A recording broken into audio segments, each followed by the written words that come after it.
Welcome to Read, Eat, Travel, Repeat, the book club and podcast with your hosts, Sara, Kit, and Maryanne. Three friends who talk about all things books, food, and travel. Today's episode, Till Death Do Us Part, we will be talking about The Perfect Marriage by Jeneva Rose. Welcome, readers, eaters, and travelers to Read, Eat, Travel, Repeat, the podcast and book club where books take us beyond the page. I'm Sara. I'm Kit. And I'm Maryanne. Today we'll be talking about The Perfect Marriage by Jeneva Rose. Spoiler warning for anyone who hasn't read the book yet. While we will be giving initial thoughts and ideas, eventually we will be spoiling the end. Don't worry, because we will let you know when we get to that part, but feel free to listen up to that point, pause it, come back once you finish the book. And as always, we are adult readers and we are going to say some adult things. Yes, we are. Especially with this book. Yeah, this book's got a lot of adult topics. Well, I feel like you can't talk about a thriller either without spoiling it a little bit. But I didn't feel like it was that adult though. I mean, he kept talking about having rough sex, but he didn't. There was no specifics, you know. What kind? Yeah.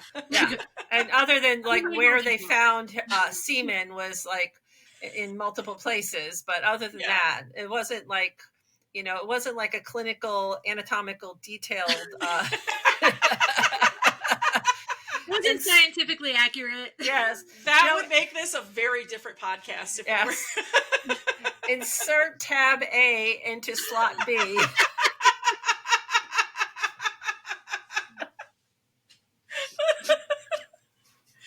Oh goodness. That's what I just get tired of sometimes with the spicy books. It's oh my God, I don't want to hear so much about their parts, you know. I know. I was I don't want to hear. I don't know. It just gets a little too my favorite though are all the TikToks about women who read those trying to figure out how that works. Oh yeah. And they're have their leg up on. And they're how do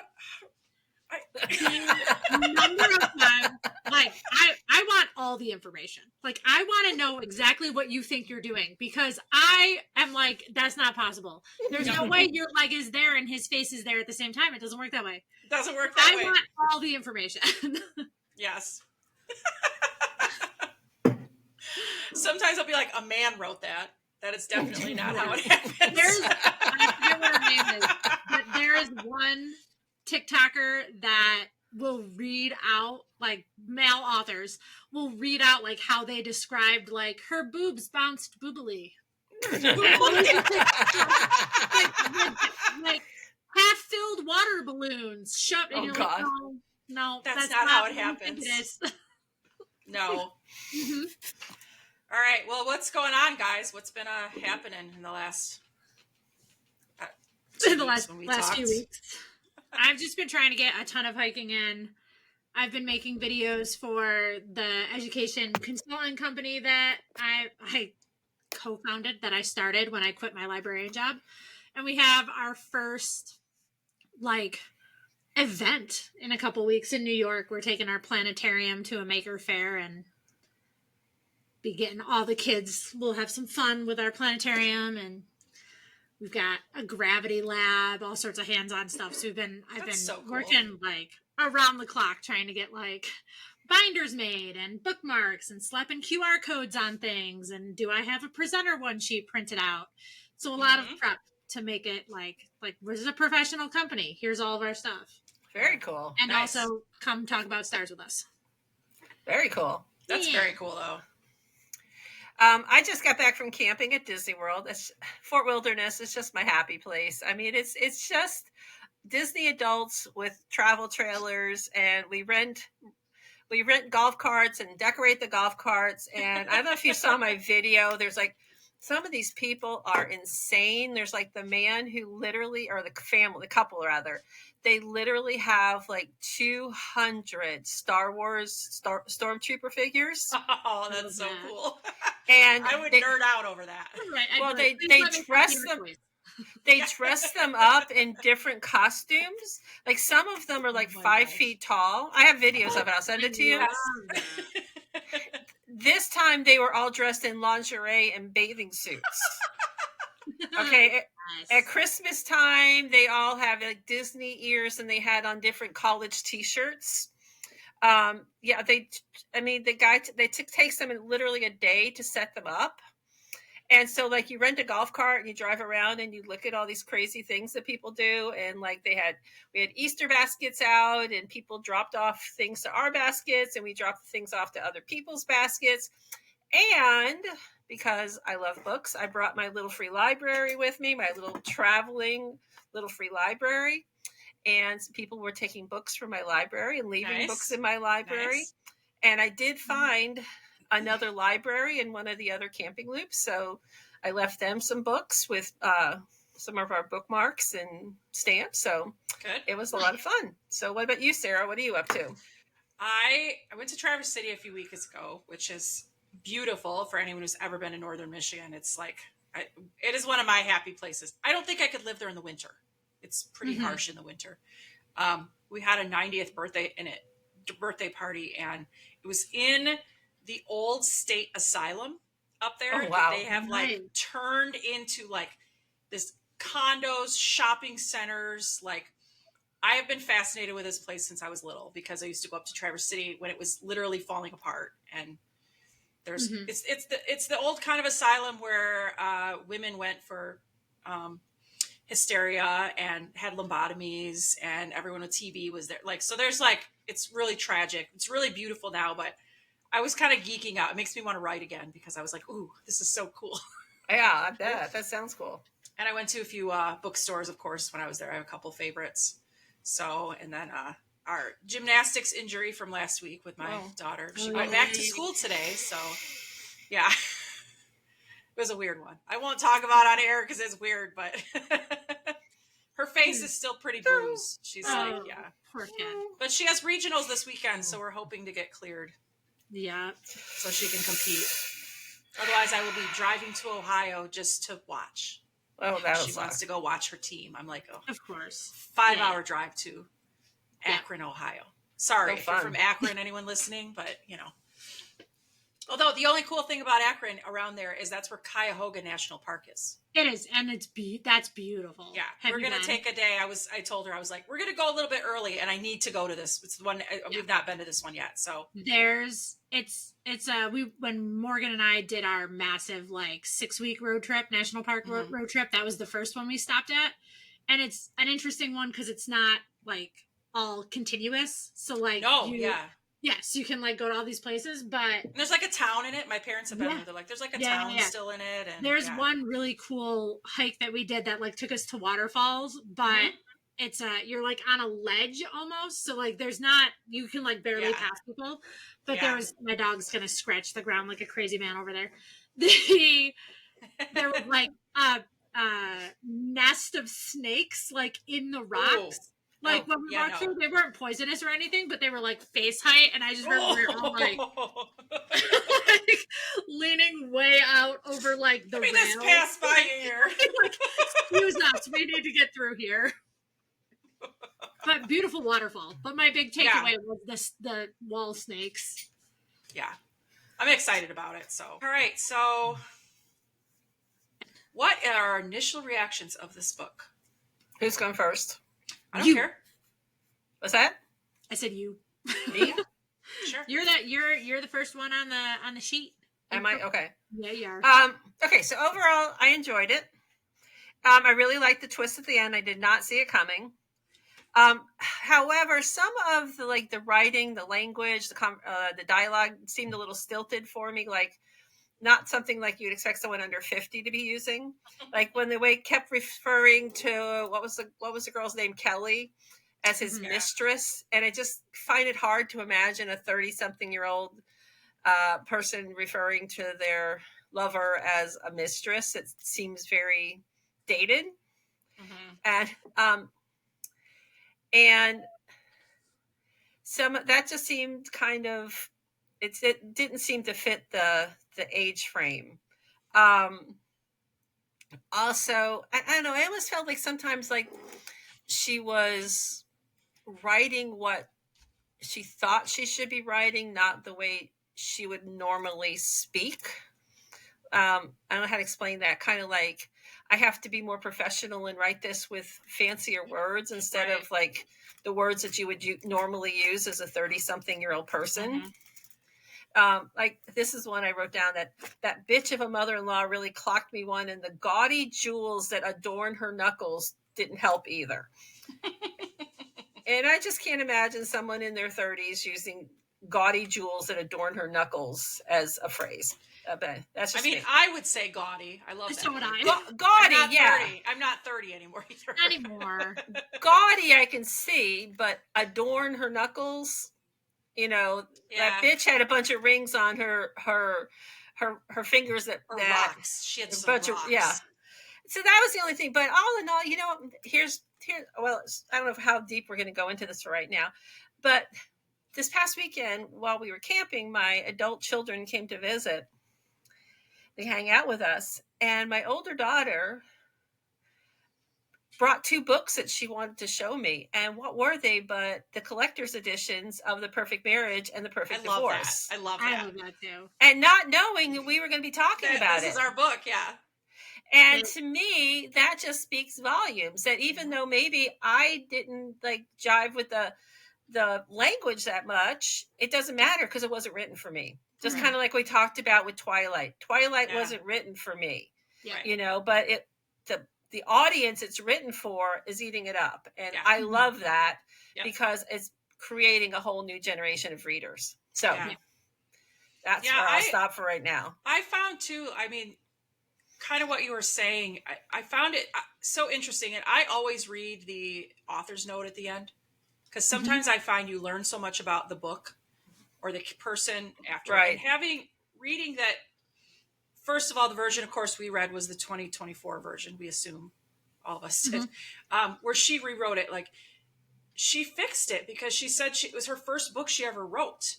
And she learned a lot, and it was picked up by like an independent publisher in the UK to begin with. And so it didn't have good editing. Like she fully admits like this did not have good editing. So the fact when you say like, maybe she hadn't found her voice yet. Yeah. Now that she's written a little more. So that alone makes me want to read The Perfect Divorce. Yes. Because I want to see if like, I know she re-edited it and re-released it last year, like I said, in 2024. Because of a reader who complained, which I love that story too. Scott. Mr. Scott. I love Scott. But it makes me wonder, because like I said, I've read another one of her books. One of Us Is Next, and I didn't feel that way about the language in that. I did feel that this was, I was not shocked by the ending. Oh, really? I could see it coming, but I read a lot of thrillers. In a way, I feel like, and this is not a bad thing, it's like thriller light. A good way for people to get into it. But I've read, like, I'm a big Riley Sager fan. His stuff messes with my mind. Yeah. Like, Sarah Pekkanen and Greer Hendricks, they write together. Same thing. I was like blown away. So maybe because I've read enough of thrillers now, I kind of tend to expect the unexpected. Yeah. But that being said, it didn't make it not enjoyable. I loved it. I absolutely loved it. Well, I kind of see it as like a gateway drug, that sometimes you're not going to start with the hardcore stuff. You're going to start with something lighter. And then when you're hooked, then you're going to start looking for harder stuff. Then you can handle because at first I didn't think I could handle like thriller and mystery books. I was like, I don't want to have nightmares at night. And now I'm like, I listen to them all the time. And then I remembered today too, I think I mentioned this before. I read every Michael Crichton when I was in high school. And that stuff is like some pretty hardcore science thrillers. Like Rising Sun, that dealt with like a rape in a boardroom. I was like 16 reading that and just eating it up. It was so good. Andromeda Strain is very scientific. Obviously Jurassic Park, all those. So now I loved it. I did. I can't wait to go out and get Perfect Divorce. What about you, Kit? I really enjoyed it. And what I like the most about reading, kind of if we want to call it like thriller, mystery, light, is there's so many little tidbits that are thrown in, whether intentionally or unintentionally, that you're not sure if they're going to play into it. Yep. And I'm an overthinker, and that's what I like about reading these kind of books, because I annotated, Sarah, your annotations that you shared look like you can tell you're an ELA teacher. Mine are like an armchair detective. I'm like, who is this dude? This is going to be some next level fuckery, isn't it? All of my notes, me like overthinking things that are not important. Like I have one note, I couldn't even tell you what it's for, but it just says, "Why is Adam so sleepy?" Like, is that an important fact? It's not. It's not. But I was thinking about it. And that's what I liked about this one is when I got to the end and I got to the twist without giving anything away, I literally said out loud to my empty room, "Excuse you very much." And then I typed it into my annotations like, But I really enjoyed kind of all the twists and turns that I probably invented in my own head. Like, I don't know that they were intentional, but I was like, what is this cop doing now? Like the sheriff, like stop over. Like I read so far into it, but that made it fun for me. And but that's a good thriller too. When you constantly are like, this guy did it. Oh wait, no, I'm sure they did. Like, wait, no, they did it. Like this guy. I'm like, you know, what's fun is I listened to it after I read it because I read it a few weeks ago and then I listened to it to be prepared for today. And listening to it and hearing so many of those little clues that and those little diversions or you know detours that were dropped in there, and you're like, whoa, wait a minute, I see what you're doing there, you know, that you're trying to, you know, point me in the wrong direction. But especially now, like once you read it and you know where it ends, like going back and being like, oh, that wasn't important at all, or something that you completely passed by, going, that was a huge clue and I missed it. Yeah, exactly. She talks about the fact that she's a red herring kind of author too. Yeah. She specifically throws in red herrings just because she wants to mess with your mind and get you thinking this direction. And I know for some reason my Kindle did not save my notes, but I know one of them was like, Anne seems sketchy, you know. Like, I think I said something like that too. I was like, is Anne in on this?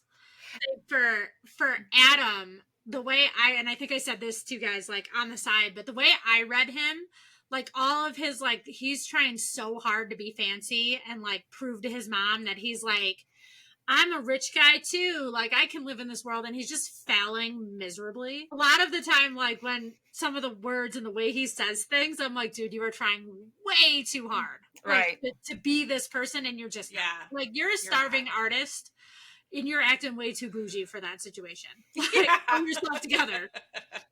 And then to the what does she say? The one that you mentioned, Maryanne, the gaudy. That adorned her knuckles. I read that straight up, like, obviously I live in Colorado now, but I grew up in upstate New York. I read that with the biggest, like, upstate New York accent. I was like, I would have said that in a gaudy.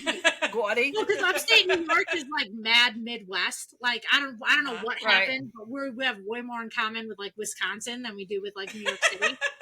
And she's from Wisconsin. So when I think I asked that in the group chat, I was like, where is she from? Because I absolutely would have said something like, oh yeah, you with those gaudy jewels, you're just going to smack me in the face. Like I would have said it. I would have said gaudy. I would have said it just like she did. I was like, oh, that's a Midwest.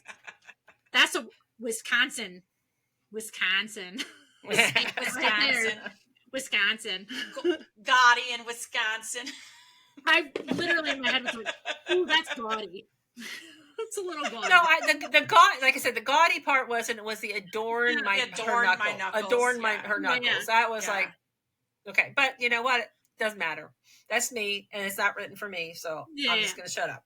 And I think a lot of it was like the wording was. I read it to like it was trying to make the characters sound like they think they're fancy or something. Yeah, well, Well, especially Sara, because she's supposed to be this hotshot attorney that everybody's scared of, and you know, so definitely I could see it from her. But I also thought one thing that was really weird was Adam's aunt thing when he wanted to be an aunt. Okay, that was he had some weird things going on in his head. I definitely did not existential crisis when he wanted to be an aunt so he could just work all day and then plant his seed in the queen periodically. I just want to work and eat and screw and be happy with my life. He's like not unlike what I do now. Trekking into the woods, searching for building material and food to bring back to the colony. I would have friends, a team, a clear sense of direction. Aunt Adam would be born anew. At night, I could rest knowing I put in an honest day's work, fill my belly, occasionally plant my seed in the queen. Really not much different than my own life. That's why I was like, not much different than your own life. What are you talking about? I highlighted that, and my note for that just says, do I want to be an aunt? Sounds great. Would I like to be an aunt? Okay. So, but again, not making fun of it. I just was like, I just was amused by it. So I think sometimes that's a great word. And that stuff in a thriller, like you need the laugh in a thriller sometimes. Right. You need some of those where you're like, wait, what? Yeah. And also, so if Sara is like this high-powered attorney and she's put in the hard work to get to where she is in her career, and she's pretty serious. Like she seems like kind of a straight shooter, like she values certain things. And Adam is in his own head all the time thinking about like, maybe I want to be an aunt. And like, can you imagine the frustration of the breadwinner coming home and like you find your husband just chilling on the couch, like, I worked really hard today, I wrote at the coffee shop, and like I'm thinking about maybe I want to be an aunt. She like buys a house for him. She's like, I bought the lake house for you, basically. And she's like, I never even go there. And so you can like have a writing retreat, and you're spending your time thinking about being an aunt. Insanely jealous. Eating your yogurts, your go-go. Okay. All right. So normally here we would dig into the plot, but we do not want to spoil anything for anyone. So we're going to rearrange ever so slightly. We're going to talk about food. We're going to talk about travel. And then we're going to dig into the nitty gritty of this story. So, Sara or Maryanne? Okay, the food. I'll go.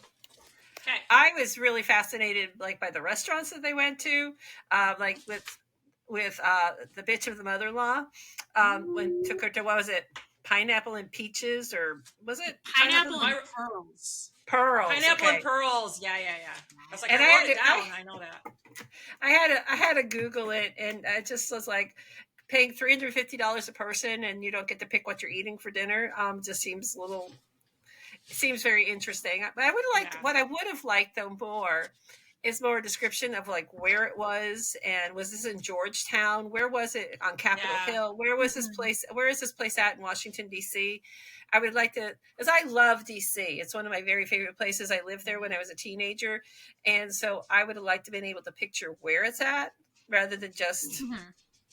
And the same thing, like when she went to the Capitol Grill with Matthew. Oh my God, one of my favorite lines was from Matthew. We'll have to talk about that at some point. Yeah, I've got a couple of his lines too.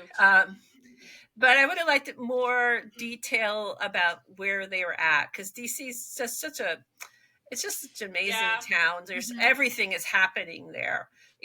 Like you walk down the street and you're walking past the IRS, or you're walking past, the Department of Agriculture, and like the whole country is being run from there. I just would have liked a little bit more of the atmosphere of DC, along with the names, just not the names of the restaurants and the history. Yes, like you have what's happening now, but also like that's our whole nation's histories in Washington D.C. There's so much. Yeah, I loved the I did, like I said, do an entire list of all the food mentioned, because I'm weird like that. I always like to see if there's patterns, and there wasn't really a pattern, other than sometimes it would be very specific. The only thing that was really significant was Adam and his scotch. That's all he drank was scotch, where she was drinking champagne, vodka martinis, Manhattans. Well, it's vodka and soda. Yeah, soda. Yeah, that was her big thing, wasn't it? That was her. But that every time it was like a different drink. And then coffee. Yeah. Oh my gosh, they drank coffee constantly. So much coffee. Which made me laugh. But I loved the whole Capitol Grill thing. Well, you know what? It is a high-end chain. So shout out to my friend Ken in Minneapolis, who works at the Capitol Grill in Minneapolis. He's super funny, by the way. He has a TikTok account, and he does Kenfessions, hashtag I Kenfessions. love that. And he is a really funny storyteller, so I'm totally like pushing him because he will be like, so I woke up this morning, and it's going to his big story. That's always a good start. Yeah. I laugh all the time. So I thought that was cool. I also loved Adam eating the New York strip with his hands. Oh yeah. Yeah. I was like, okay, Ant-Man. I don't need silverware. I can use my hands. You know, I just thinking though about him only drinking scotch, and that maybe the pattern there is that he's trying to be more self-important than he really is. That's his entire personality. Well, I have that. I'll share one of my my funny quotes, and it has to do with this from Adam. He says, "One would think living in solitude and wallowing in my own self-pity would make me one of the great writers, like a modern-day Thoreau or Hemingway. But to date, I have all the alcohol usage of Hemingway, just none of the success to go along right. with it." So you're right. It's like I feel like he's trying to be a Hemingway. I'm just going to drink, and it's going to make me creative. But like the scotch, because scotch is not something like bums on the street are going to drink. That's somebody who's super, and especially too, they mentioned that some of the names of some, like the 10-year-old something or another. You know, so I think that is the pattern there with the scotch that he's trying to be. Why not drink Jim Beam? Like something a little more accessible, cheaper. Yeah. Cheaper. Yeah. For the starving artist, Ant-Man. Yeah. Adam Ant. Adam Ant. Isn't that a singer? Isn't Adam Ant? I thought the food in this book was like so all over the map, and it just kind of cracked me up because it felt like, again, like to like the self-important thing. Like it felt like sometimes they were eating the food they thought they should be eating and not the food that they liked. But I thought the funniest part to me was Eleanor rolling in. Oh my gosh, yes. I think the line is, it's a Lunchables, string cheese, Gushers, Go-Gurt. And she says, all your favorite childhood snacks. My note to myself on that was, Mom rocking in with all the good elementary school snacks. I think Eleanor did it just because I don't like her. Like, I was like, who is this woman? But well, and for her being being such a rich snob with the gaudy rings adorning her knuckles, she does 3 things for Adam. She makes him bacon, eggs, toast, and hash browns. Yes. She brings him sausage, cheese, and crackers, literally like a mini charcuterie, and then brings him the Lunchables, string cheese, and Gushers. Like girlfriend, you are supposed to be this rich food lady that, you know, you should be bringing takeout to your kid. Right. I thought her cooking breakfast for him was very out of character. Yeah. I just couldn't see her in the kitchen. So I wanted like 100, again with the overthinking, I wanted 100 pages on just Eleanor. Like, where did you come from? Because it made me wonder, like, and maybe this was in here and I was reading and overthinking so much that I missed it, but does Eleanor come from old money, or did she marry into it? Because I started to wonder, like, because she shows up with like the weird snacks, but then she's like at the fancy restaurant looking all like showing off her money, and whenever she's in public, she like takes on this very like cold, calculating kind of persona. And I started to wonder if like maybe she married into money and she was also constantly trying to prove that she belonged there. But when she was behind closed doors and just with her kids, she was just like, dude, here's some Gushers. Like, you know what I mean? Like it felt like she was putting on a little bit of a show, and then Adam is starting to do the same thing. I think that's a really good point. I don't think you're overthinking it. I think that's a really good point. You know, that some of it felt really out of place. Like, but I was having trouble figuring out which part of it was real. Like, is she really that kind of hands-on mom that did bring her kid Gushers? You know, if Adam's having a bad day after school, is she making him eggs and sausage, like breakfast for dinner, yo? Yeah. Or is she like the person that's like fancy schmancy and like a cold calculating bitch? Was she the waitress at the diner where his like rich father? Dude, yes. That's how she knows how to make bacon, eggs, and hash browns. Because I could read a whole book on Eleanor. I want to know all the information. I wonder if she'll show up again in The Perfect Divorce, just because. Maybe. I started to read The Perfect Divorce yesterday, and then I decided I would wait on it only because I didn't want it to get jumbled in with The Perfect Marriage. But at the very beginning of it, Adam is in the very beginning of it, so I'm assuming Eleanor might show up. But this is one of my favorite lines about the Gushers. When he's talking about, I pop one of the candies in my mouth and bite down. The juice oozes out and arouses all of my taste buds to a tart, sweet taste, just how I remembered it as a kid. I have never I get it. I totally get it. It made me want a Gusher. I was like, I kind of want to go eat a Gusher now. Okay, so my children have been nagging me for Easter baskets, even though they're grown-ass adults. And so I made them Easter baskets. I went to the dollar store and I bought them fruit roll-ups and Pop Rocks. And and I was thinking of Eleanor the whole time. So it's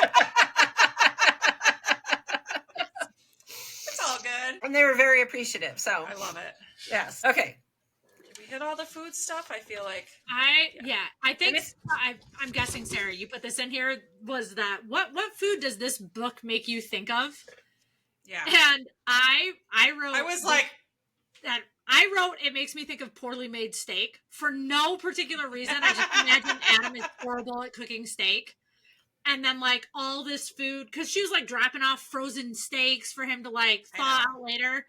And I just really, especially that visual of him eating his steak with his hands. I was like, I bet he doesn't marinate it. He doesn't season it. He just it's probably well done. And so he's literally got to so over. Yeah, that's why he's gnawing at it. But then he ground it in A1 sauce because he's like, this doesn't taste good. I should put sauce on it. I don't know why, but that's what I was thinking. I was like, I don't know who asked this question, but I'm gonna overthink the gross steak. Yeah.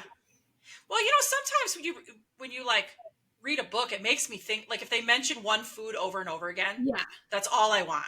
They'll talk about cannoli, or they talk about gelato in a lot of books in Italy, and I'm like, I just want real gelato. I want it so bad right now. Yes. But you're right. This book, the food was so all over that I was like, I don't know that I want any of this. Right. Yeah. I did. There's a tea. I was like, ooh, peppermint tea. That sounds good right now. There's a Capitol Grill in Denver that I was like, oh, I should go there. I've never really thought about going there before, but as I was walking past it, I was like, maybe I'll go there sometime. You know what I find interesting is how many books I read that people drink tea in them. That's not part of my normal life. I'm a tea drinker. I'm a peppermint tea drinker too, so I love tea. I have a tea station in my classroom. Wow. I don't do a coffee station. I have a tea station. And mostly my theater kids, especially during show week. Oh my gosh, I make big pots of throat coat. That's all it's terrible tasting because it's got anise in it. And so it's that black licorice and tea is not good. But they are like, say, guys, do you have throat coat? Please, I need throat coat. My throat hurts so bad. And I'm like, here's your tea. They get excited about it. So I'm not a coffee drinker. I'm a tea drinker. I love coffee. I don't drink either. I wish I did. I'm like a 12-year-old. I drink freaking Celsius like it's my job. I drink cherry Coke like it's going out of style, and not cherry Coke Zero. So I get you on that. Yeah. What about the locations? I think to kind of echo what Maryanne said earlier, I wanted to know more. I spent a lot of time wondering, where exactly is this lake house? I wanted to know more about it. How, do we know about how long it takes you to drive there? Because that was kind of a plot point in terms of who could have gotten there to be a murderer. But I wanted to know more about the areas. And I looked it up. I looked the lake up. There's golf courses all around it. Yeah, that makes sense. And food places. I just felt like there could have been more detail about the diner, the neighborhood. Right. I guess too. Yeah. What kind of neighborhood? What kind of neighborhood was this that he literally walked around with Kelly in the whole town and nobody batted an eye? Is this where everyone goes to bring their mistress? That's kind of like that's how I read it. That like, oh, there's some, I think my note said something like, there is some nonsense happening in this town. Like Because they're all like, oh yeah, we saw them together all the time. And I'm like, dude, her husband is a cop. Yes, right exactly. there. Yeah. What do you mean you saw them all the time? Yeah. Yeah, I looked it up, and I like, because I know that reporter was from supposed to be from Gainesville, Gainesville Sun, or Gainesville something or another, and that is a real town. It's it's the closest big town next to that lake. Yeah. Have you ever been into that? The neighborhood where their house is in Washington D.C. is the Kalorama, Kalorama. And I was wondering where that was too. Kalorama, Washington D.C. Like which area? Same thing. Which area of D.C.? Is that? I mean, is that an apartment building or is that a neighborhood? No, it's a neighborhood. It's a historic district. I just looked it up. I'm looking on my phone. It is okay. So it's kind of it's north. It's near the zoo. Oh, okay. Like if it's a little south of the zoo. Okay. But is there houses? Like I don't see. Oh, I guess there is some houses. There's houses, and then I think there's like brownstones and things like that. Oh, those are big houses. Okay, yeah. That makes sense. When I zoom in, I love Google Maps for that. Me too. Yeah, but then again, like we said, it was her first book, and probably didn't really think about having to describe all of that so much. And I think she even said that in the author's note, if I remember correctly. She said something about like, I really didn't anticipate this many people reading it. Right. So going back in and editing it, I think she did even add a little bit more to just like give it some sort of context. That's what I'm excited to read more, just because I think, an author's first book, like she's got something there, but I want to see how have we developed. Yeah. And just like we said about, we were talking in our last episode about like Twilight, how like Stephanie Meyer never knew that her book was going to, she used forks, not knowing anything about forks and the tribe and all that. So it's like, she didn't expect it was going to be a worldwide bestseller and there was going to be 5 movies made from her books. And, so same sort of thing here. So this probably has nothing to do with anything, but now I'm just like, zooming in and out of this map. The neighborhood that Kalorama Park is in is called the Adams Morgan neighborhood. Oh, okay. So what? Adam. What?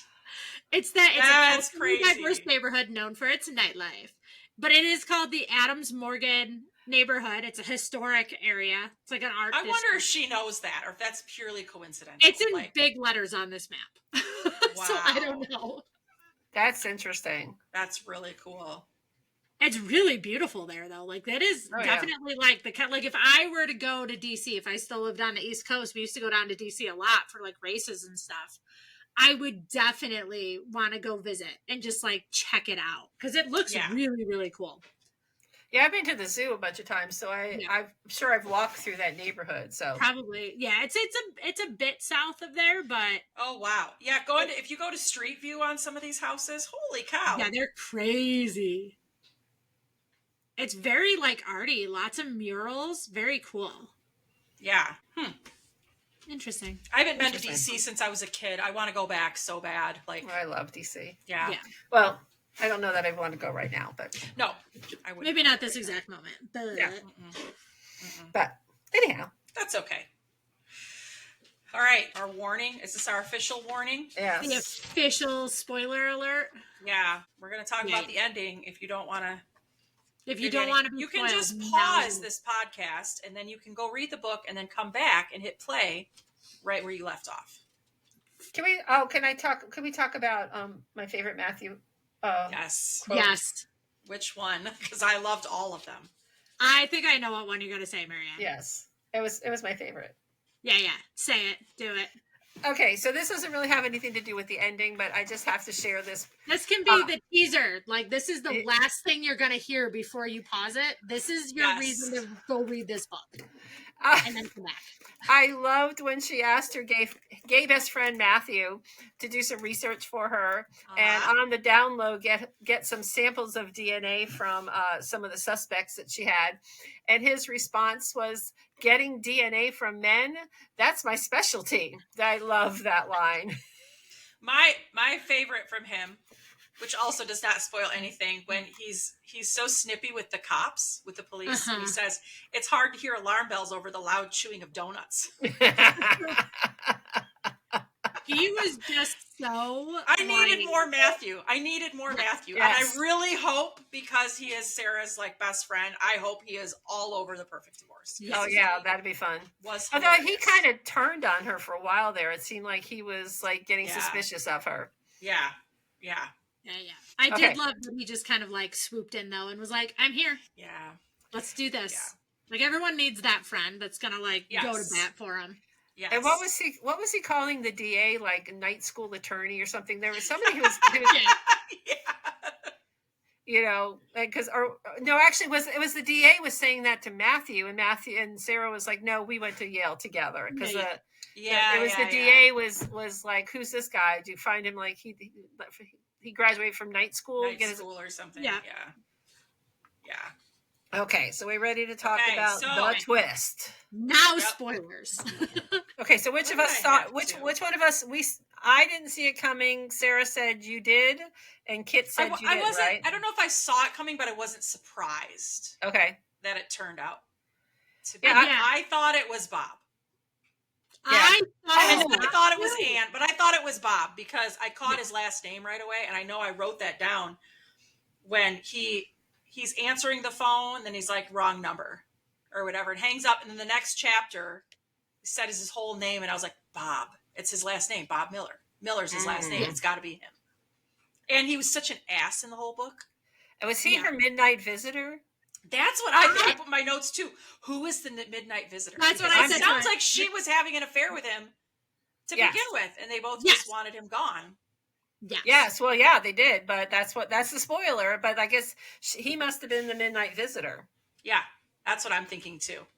Because that was a part in the book I was like reread it, going, "Wait, what's happening here?" Yeah, somebody just snuck in and is giving her a nighttime booty call. Like, right. Yeah, I think I forget. Oh yeah, I said, "Who the fuckity is this late night visitor?" I was like, "That's very." And then right after that, I was like, "Bob." Right next to Bob. But also, I like names crack me up sometime. Like I highlighted like the Nicholas Miller like kind of reveal, and I was like, Nick Miller from New Girl. From New Girl. I think I was thinking, your name is Nicholas Robert, and you picked Bob. Yeah, not Nick or Robbie. Yeah, but then I was like, it's such an old name. One of my really good friends from college, his name is Bob. So yeah. And he's a Robert. And I'm trying to think if he goes by Robert at work. If he's listening to this. Just sorry, feel Bob. Like Bob was 1,000,000 years old. Yes, that's like, what I was kind of. Like, how old is this man? Yeah, because I think a younger guy would be like Robbie or or Bobby. Or or even a Bobby makes sense. Like Rob versus Bob is like a totally Rob. I think yeah. But I was that's why I was I imagined this overweight balding asshole attorney, not like a good looking. Yes. I think that was probably the point was like, we want you thinking that Bob is like, there's no way that there's any romantic inclinations there. Yes. He's just like the curmudgeon at the law firm. You're meant to think it's the husband. You're meant to think it's Scott. Like for the handwriting thing, at first I was like, it's Bob. And then I was like, oh, it's Anne. Yes. I got the handwriting thing. And I wish was a little more like fleshed out. And it's probably like for a purpose to keep her kind of ambiguous and like I was like, oh, is she like in love with Sarah? Like what's Yes, I was thinking of something like that. And we didn't go anywhere with that. I was like, is this like a jealousy situation? Is it like, why are you all creeping up on her lake It took me a while to understand that they were good friends because she calls her Mrs. I said I don't really like I was like I don't think they were really friends. I think Anne thought they were friends. Anne thinks they're really friends and Sarah doesn't. Sarah's just manipulating everybody because that's what she does. Yeah. You know, I don't. Sarah is much more calculating than we're meant to believe. And then we found that out, didn't we? Oh, 100% more the thing that shocked me about her, about Sarah, I was not surprised that she's the one that orchestrated it. What surprised me is that we also find out she killed her mom. Yes. That one I was like, whoa, wait a second. I watch like Criminal Minds like it's my job, like it's my background show, and we watch a ton of true crime. And I like once I read that part, I highlighted it. It said something like she could have gotten away with one needle in her arm, but there's no way she could survive like the three others. One needle of heroin with her tolerance wouldn't do it, but the other 3 I stuck in her arm would. Yes. I was like, yes, girlfriend. Damn, yeah. Like, so that was for me the biggest wow moment where I was like, yes. Yeah. And then I wonder like how, like in the end, like we obviously see, she orchestrated the entire thing and framed Adam for murder, but that Bob is also like involved. Like to what level? I'm just like I wonder how much Bob knows. Like does he knows Bob, it all? But does Bob know about her mom? That's what I don't think so. I don't think Bob knows about her does mom. Bob think he's just kind of like swooping in and helping save her from this loveless marriage with No. He's avenging his brother's death. Well, but there's also the like this guy's a bum. There's something in there. I forget where it was. Where like Bob feels like he's like on the same level as Sarah. You know what I mean? Like, Sarah can do better than Adam because Adam's a loser. Yeah. But they end up married too. So that she's like decades into her like murder spree. Yeah, I know. One of the things it's not that I didn't like it, but the whole, and by the way, Kelly was pregnant. Of course she was. That is like the standard I killed my mistress trope. Yeah. She's always just pregnant and nobody knows, and it's shocking. But I also thought for a hot second that Sarah was pregnant. I thought she was too. I had my notes. I think that was designed to like throw us off the trail. I underlined that. That was one of those I underlined going, ooh, this is going to be important. And then as I was going through my notes later after reading it, I was like, not important. Like she all of a sudden doubled over and threw up in the trash can. And I was like, ooh, she's pregnant. That's why I went and looked too, because when they mentioned the daughter in the end of the book, I was wondering if the daughter was actually Adam's and not Bob's. Yep. Yeah. Because she was only 8 and it had been like 11 years since the murder. Yeah, I agree. I was like, I was slightly disappointed in not having the court case. Yeah. I would be really curious to have an attorney read this and give us their thoughts on it, because the whole idea that like a double homicide went to trial as quickly as this one did does not seem realistic. So I would love, like we were talking about, and I think in our last episode about how, looking at things like from our own professional point of view, when we got to go, that's not how it's done.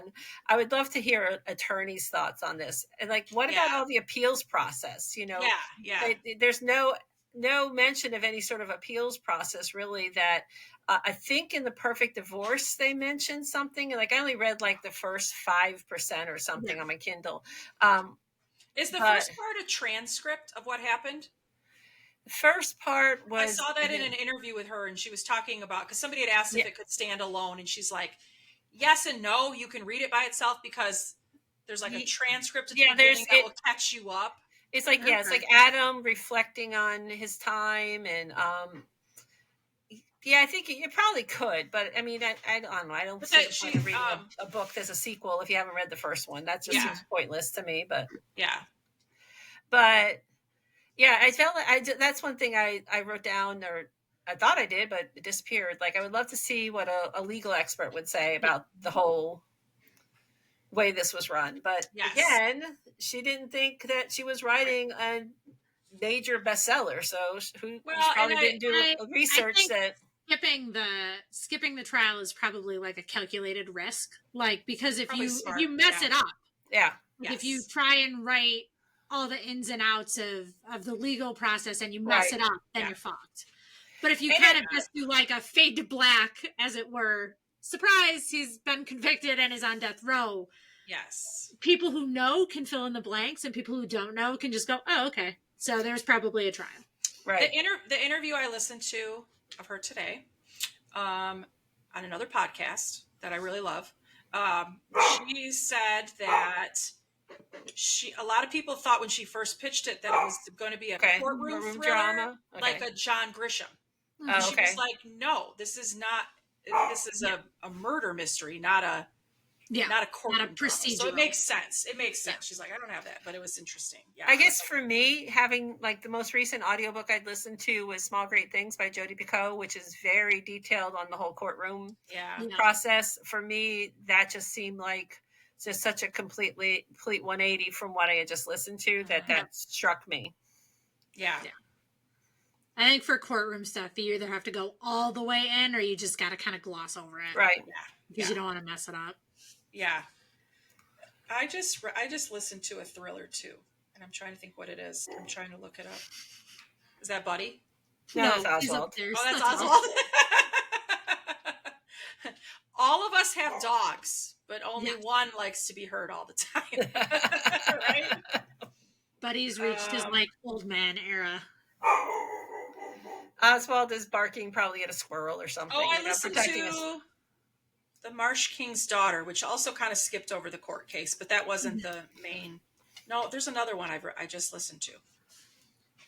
I didn't write it down because I have it's an arc of it that I was reading, so it was a thriller too. And well, but I think that makes sense, like what you're saying though too, or what you're saying is as far as why go into the detail if you're going to potentially mess something up and maybe you're going to leave some sort of make a continuity mistake in it that is going to throw the whole thing out of whack and people are going to be criticizing you about it. So unless you are an attorney who's writing a book about a courtroom case, or you're a doctor, talking about some sort of medical thriller or something, sometimes it's probably just better to just fade to black.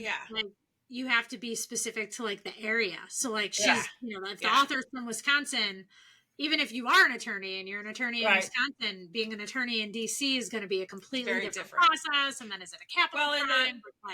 It wasn't. The court was in. It was in Virginia, not DC, which made me really mad. Any different state is going to get in the weeds fast because you might cite a law or a procedural, situation from Wisconsin and just be like, oh, it's probably universal, and it's not. But it's not. But the whole part about it being a double homicide with an 8-week fetus made me angry. So I was curious to see what Virginia's law is now on that.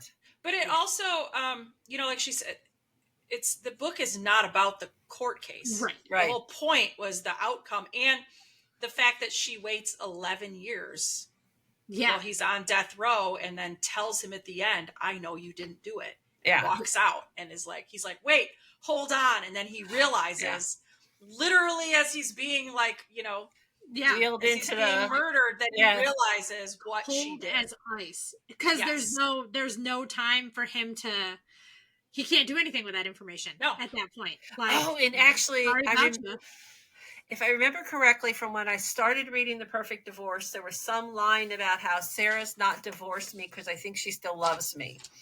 Oh, yeah. He's so blinded by that. Yeah. What I liked about this book a lot is that there was a lot of just like kind of silliness. Do you know what I mean? There was like the stuff with the gushers. There was a lot of like just kind of throwaway moments, but then all of a sudden there'd be like a crazy, like very deep quote or comment.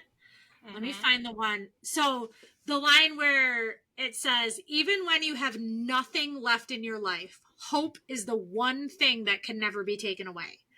And she kind of let him hold on to that for a really long time. Yeah. That she might still love me. She hasn't divorced me because of X, Y, and Z. There's this little bit of hope still on his part right until the very end. And then she just yanks it out from underneath him. Yes. But I was like, that quote was like, oh, you suddenly very serious.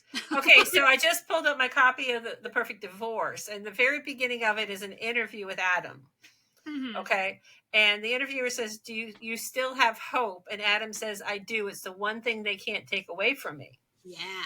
And then also, then you were famously defended by your former wife, Sarah Morgan. And he says, Sarah's my wife, not my former wife. Uh-huh. And it says, you've been on death row for the past 7 years, and she's remained married to you. Why do you think that is? And he says, because Sarah loves me and she knows I'm innocent. Yeah, that's so, like, I love that because he's operating with like one bit of information. And So he just doesn't have all the info. That interview takes place because I have it in my. It's like the a preview in the book. 8 years after, but this book ends 11 years, so he still has that hope. Because I love when he's starting to go down, like literally as he's being killed. He says, I see nothing but a black canvas with the tiniest of holes punched in it, a white light growing from the center out, like an old tube television warming itself up. Images start to appear, images of Sara meeting her, loving her, marrying her, watching her, and then everything I missed. They're almost like deleted scenes of the film, except I didn't delete them. I just didn't pay any attention. Her planning, her plotting, calculating my demise. I underestimated her like I did so many times before. This time was one too many. The images fade and then go back. Sarah's my last thought, my last image. She was right about everything. Absolutely everything. Like he suddenly realizes all these signs that he missed. Like, wow, she did this whole thing. I think that's my favorite part of the book. And I don't know that I caught it as much the first time through when I read it. Yeah. But like that whole long con, that she planned his murder, and then was willing to wait for 11 years. That's like the most evil part of her, that she not only killed Kelly, but then she also killed Adam indirectly. So she's literally killed 3 people. Yes. 4 if you want to count the fetus. Yeah, 4 if we're counting the fetus. And makes you wonder what's going to happen to Bob in The Perfect Divorce. I know. Because she's a sociopath. She's out of her ever-loving mind. Yes. And thus far has not really faced any consequences. Yeah. But the book, like, Jeneva makes you like her. Yeah. I liked her so much where Adam drove me crazy. Like we talked about the ant thing.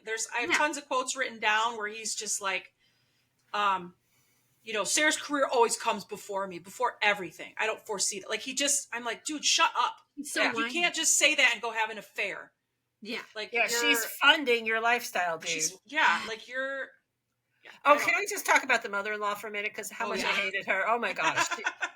What a bitch. What a bitch. I mean, she was just out of control. She's blind. Like, no clue. Oh, my baby boy. My baby boy didn't my cubby bear. Cubby bear. There's a quote somewhere. Hold on. I highlighted it. I was dying. She says, hold on, I gotta scroll. I think was it the one that she says, if she would have been more focused on loving you than her career, you wouldn't have been diddle dipping elsewhere in the first place. I put that as one of my favorite diddle dipping. I thought I highlighted it, but she says something like, she calls him Cubby Bear, and she's like, he goes, Mom, you can't just call me that. I'm in jail. Okay, well, we're home, Mommy, and you're bringing me gushers, but not when I'm in jail. Like, Mom, I'm in jail. You can't call me Cubby Bear. Oh, there it is. Yeah, she goes, I'll be back tomorrow, Cubby Bear. She whispers it in my ear. Mom, don't call me that. I'm in jail. Like, dude. Like, they've got a weird little messed up relationship. Very much so. Very much so. Very codependent. Okay. Because titles are like my obsession. So when I started out reading and I was going to annotate, I wrote down the number of times that Jeneva Rose used the word perfect. Nice. Because I like how she has perfect and it's crossed off on the title. So 1, 2, 3, 4, 6 times. And 3 of them happen in like the first 3 pages. Huh. Or 4 pages, which I thought was interesting. But it's, as I'm looking at them too, because it's the English teacher in me. I got to see the patterns. You shouldn't have, he says, accepting the perfectly wrapped present. This is all like, let's see, that's page 5. The next one's page 10. The next one's page 13. And then it doesn't happen again until like page 100. Yeah. This allows me the perfect view of all that nature has to offer this neck of the woods. She was perfect, something I could neither conceive nor comprehend. So it's like the beginning, this focus on how perfect everything is. Yeah. And then it goes into, sure, we don't have the perfect marriage, but who does? Right. And then You Look Perfect. But then this is my favorite. It was the perfect crime and the perfect setup by whoever did this. So it's like kind of switches into, and I was like, Yeah.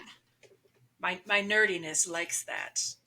I like that too. It's interesting. I know it's something I didn't look at, but there's It's Oswald. not something I would have. I heard his little clicky clackies. Like here? His little tippy toes. He brought me a toy. He wants me to play. Oh, of course. He's like, "Man, it's time for you Okay, to play." you want to come say hi? What Come about, say hi to our friends? Come here. Oh. Oh. Are you taking his toy? In unison. He just does that. It's not as bad as it sounds. It's just him. His like, yeah. The other part that I'm wondering if it's going to pop up in the Perfect Divorce was the Adam's agent, Daniel. Oh my God. Unconcerned with like, I think the note. Now you can write the best book. You can do it. Yes. Jail. Yeah. I was like, I think I wrote in my notes, I was like, is Daniel part of this plot? Like, he's like, I need to jog his creative juices. Let's murder the mistress. So let's put him in jail. Yeah. Like, I wrote, I'm pretty sure Adam is his only client, and he was so annoyed that he was fucking asked about writing a book, and he was like, you know what's going to fix this? Murder. My quote from Adam on that was because this is so on point with his character. My eyes light up thinking of money, fame, and power. Yeah. Dude, you're in jail for murder. Yeah. And he's like, ooh, but I could write a tell-all. Yeah. And he makes the money. Because he makes the money, but he doesn't get to use it. Right, so. right. And that's that little bit of hope that he has where he's like, oh, I could write an amazing tell-all because I didn't do this.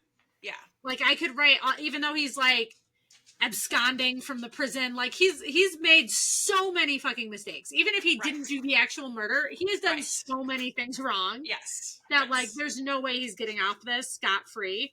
Yeah. But he's still just like, when mommy takes care of it, and this is all over, I'm going to write a great book. Like, dude. I think he was fishy to begin with, but he literally goes crazy. Oh, yeah. Like his stuff that he says towards the end. About being an ant? I also loved about the ant. I loved the something about being an asshole. I just saw it. I wrote it down. It kind of makes you like wonder. I've been an asshole because I'm in jail or something like that. Yeah. Or, jail is already turning me into a hardened asshole. Or maybe I've been one all along. You've been one all along. You've been one all along, dude. All along. It kind of makes you wonder what Sara ever saw in him to begin with. Yeah. Yeah. Because she talks a lot about how hot he is. That they still are. She's still attracted to him after all this time. I think he's like arm candy. Yes. And also no competition, which I think backfired. So she's got all these like ambitions. Right. And, she wants to be a powerful attorney, or she is a powerful attorney. But when they're starting out, like, she has all these things and goals that she wants. And he's no competition for her. Yeah, that makes sense. Like, he's not gonna, she doesn't have to worry about his schedule. She doesn't have to worry about his hopes and dreams. Like, she can buy him a lake house. For those keeping track, Oswald has... It's not Oswald. It's not Oswald. It's not Oswald. Somehow or another, the bracket for my microphone came off my desk. So mine tips over all the time. So no, I think hold it. Adam he's arm candy. It's like the opposite. Usually it's like the high powered, like, the guy has a woman who's just like arm candy. Yeah. He's just arm and his candy. masculinity can't handle that. Yeah. He can't handle being the one that just standing behind her as a powerful woman. He's like, but he also doesn't care about making enough money to support himself either. Right. So it's very really, for someone who loses his like shit, he really kind of has the perfect life. Like in terms of like, she's making a shit ton of money. He gets a lake house to himself all the time.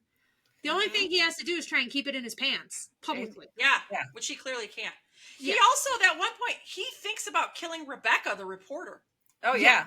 He has that whole, like, I think about my hands around her neck just squeezing. And I'm like, but that's also, dude. I think that's also to throw us off the track, too. Yes. Well, that he is capable of killing someone because he's thinking about it. Did you guys have any favorite quotes other than the ones we already... Where did I have? The ones I wrote down were the ones that I felt like were not necessarily out of place, but were just kind of stood out more as being a little more serious. Yeah. So there's a lot of like funny quotes that I thought, but like the one that I was like, oh, that's telling. That says, there's no point in arguing with her. Parents are typically delusional when it comes to their own children. I was like, that's fucking accurate. Yeah. But I was like, my baby girl can't do anything wrong. Right. So like that, to me, I was like, that spoke more to like this whole relationship that they have. Like she knows perfectly well that it's not worth her time or energy to argue with Eleanor.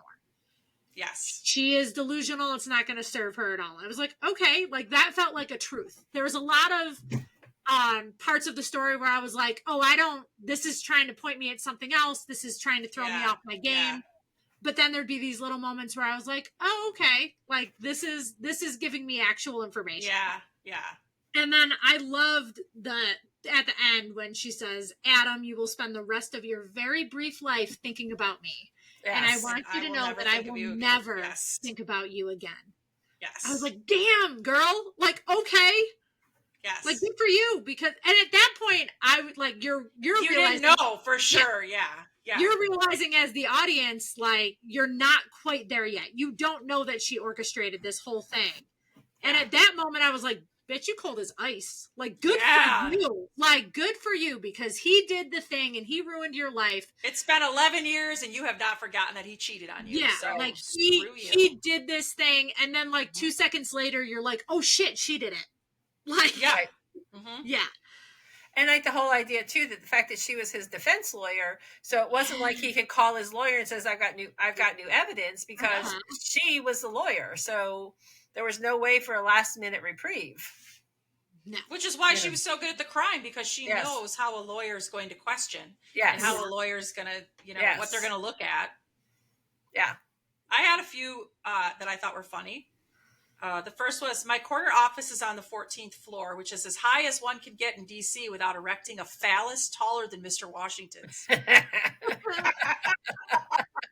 I was like, yep. I also liked Matthew, who also said, I know people in high places who are willing to go to low places for me. It was like an ellipses ... for me. Yeah. When Sara says, oh, was it our marriage when you were balls deep in some waitress? Oh my gosh, yeah. I use the term balls deep way more than anyone person did. So when I read that, I was like, yes. Yes. Yes. I love when they're talking about Matthew, and she's like, I think Anne's like, oh, he really likes you. And she's like, he's gay. And somebody says, yeah, but he'd be straight for you. Yes, yes. And then my last one, which cracked me up when I was reading it. After a cacophony of shouting and tangling and untangling of polyester, the chaos subsides and heavy panting begins to fill the space. Because that's when the cop is like fighting him again. Polyester. I was like, untangling of polyester. Oh, there's definitely some good lines in there. So, I mean, it's like, I feel like that's so ridiculously specific, because like if you've ever worn polyester, like even just like the noise. And I'm of it thinking of cop uniforms. Cop uniforms are just literally polyester. And I just like, it's a little sticky. Like there's so much to that one sentence that you're just like, oh my, I know exactly what you're saying. Oh my gosh. But if you read it out of context, like we've read the book, we know exactly what that means. Yes. But if you read it out of context and you're just talking about like the tangling and untangling of polyester, heavy panting begins to fill the space. Because it's a bunch of old cops fighting. But it could be something else. You're just like, wait, is something? Yeah. Which is those lines are one of the things that makes me want to read more of her books, because I think the humor, just like we love her social media, because she's really funny. Her husband's funny, and that comes out in the book, and I hope that it comes out in more later books. And what I also appreciate about her social media is that how much she does like for her fans. Yeah. That she's like signing books, and like she's still doing things. Goes. She sneaks in and signs books. Yes. And I love that. I think that I love when authors like use their social media to like connect with their fans like that. I just think I love that about it. Yeah. She has a Facebook group that I'm in that you know, we've all been in fan groups where it's like separate from the author, but her and Drew post in there. Oh, fun. And it's really. Is it her? What does she call it? She calls it her little silly little geese. The silly gooses. The gooses. And Drew, her husband, is a moderator. Like he's on there all the time, like moderating it, and and I love that. I know. I was like, I need to join that. That sounds fun. I'm in it. It's great. Like it, and it's super fun. It does make it feel like a community where you're like, people are talking, they're going to her events, and they're you know, sharing pictures of the events and some behind the scenes stuff, and it's really kind of just like a fun place to be if you like her books. And I've read, I think I've read most of her books that she's published, and they're all, I shouldn't say all, most of them are kind of that same vein of like the mystery thriller, but she does have the one, I think my favorite is It's a Date Again. Have you guys seen that one?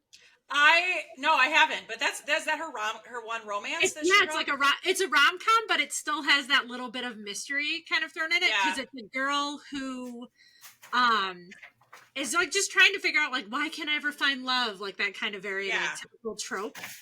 And one of the boys she's dating says that he loves her, and she's like, good God, that's terrifying, no, and then she gets hit by a car and gets amnesia. And she can't remember. She's dating these three guys, like, you know, dating app kind of dating. She can't remember which one told her that he loved her. Because she had, right before she gets hit by the car, she has this realization of like, oh my God, I love him. Like, if I want love, I have to stop running away from it. And then she's literally running towards him when she gets hit by the car. But it's really funny because you see her dating these three guys trying to like figure out which one she loves, and they're a disaster. It's good. What's it called? She has a new. It's a date again. Okay. She has a new one coming out that she was talking about. That is like a zombie love story. Yes. And it's called. What'd she say it was called? Dating After the End of the World or something like that. Like the title was fantastic. Yeah. And I'm trying to find it because I don't even know if it's like. No, it must have a release date because I think she said September of this year it comes out. Let's look. I know. I'm like, I wonder. That sounds funny. Yeah, Dating After the End of the World. Dating After the End of the World. Yeah. Yeah. That one, September 30th. Yeah. So Jeneva, if you're listening, we would love an art. Yeah. We'd love to love that for you. I know. I was like, can we like in her Facebook group? I mean, you've been in it a while now. Can we promote our podcast? Can we be like, hey? I have commented on a couple, like when it kind of comes up and people are talking about it, I have said, oh, we're reading it for our book club and this, that, the other. Because you've been in it long. I'm like, if I join now and be like, hey, Drew's going to be like, come on, no. But seriously, I'm like, okay, he just took off with a box. Get it. He had his toy in here with him, but then he just took a box. He's doing the box. He's like a mount. Oh well, paper is made of wood. Wood is it's all good. It's all good. Yeah. It's all good. Well, we're probably about ready to wrap this up. Yeah. I think and announce our next book. It is that time. I bought like the hard copy of the book. Our next book is Lessons in Chemistry by Bonnie Garmis. And we'll have some interesting things to talk about. There's a TV. I don't know if either of you have watched the TV show. It's on what, Apple TV? I think so. Yeah. Maryanne, I would be curious if you watched it because we talk about the history stuff, which we will next month. Yeah. Very different in the show. Very different in the show. So Lessons in Chemistry is about a female chemist in the, what are we, 60s? It's like the late 50s, early 60s. Late 50s, 60s. She's a mom as well. So that's one of the reasons we're reading it because May, of course, we have Mother's Day. And we wanted to pick a book about moms. And that was a good one to do. So yeah, May 26th. That's when that lesson will drop. I am too. I'm ready to re-listen to it and like pick up things I didn't pick up before, especially because it's been a few years since I've read it. So, all right, everybody, if you have not listened to our first book club episode, all because of a book, or our March recent reads, what are you waiting for? Go anywhere you can find podcasts. Listen to us. Also, join us again on May 12th for our episode of our April recent reads, where we will talk about everything that we read in the month of April. And then, of course, May 26th, when we will talk about lessons in chemistry. Don't forget to follow our socials, subscribe to the podcast, and please leave us a review. We want to know what you think. And let us know if there's a book you'd like to see us read or cover in the book club. We always like book reads. Yes. So until next time, keep reading, keep exploring, and don't forget to pack some snacks. And turn on your mic. And don't forget to unmute.